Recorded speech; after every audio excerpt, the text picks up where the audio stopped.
ഈ പെണ്ണ് മയക്കത്തിൽ നിന്ന് എണീറ്റപ്പോൾ അവൾ ഐസ് വെള്ളത്തിലാണുള്ളതെന്ന് മനസ്സിലായി. അവൾ എണീറ്റ് മിററിൽ നോക്കിയതും അവളുടെ കിഡ്നി പോയെന്നും അവൾക്ക് മനസ്സിലായി.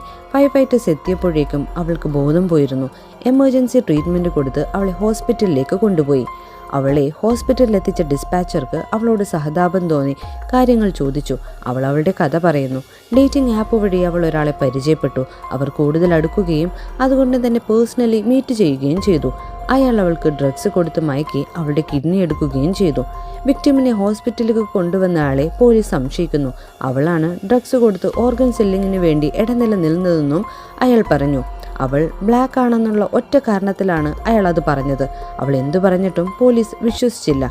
പിന്നീട് അവൾ ഒരു ഡേറ്റിംഗ് ആപ്പ് അക്കൗണ്ട് ക്രിയേറ്റ് ചെയ്യുന്നു. അയാളെ കുരുക്കുക എന്നുള്ളതാണ് അവളുടെ ഏക അജണ്ട.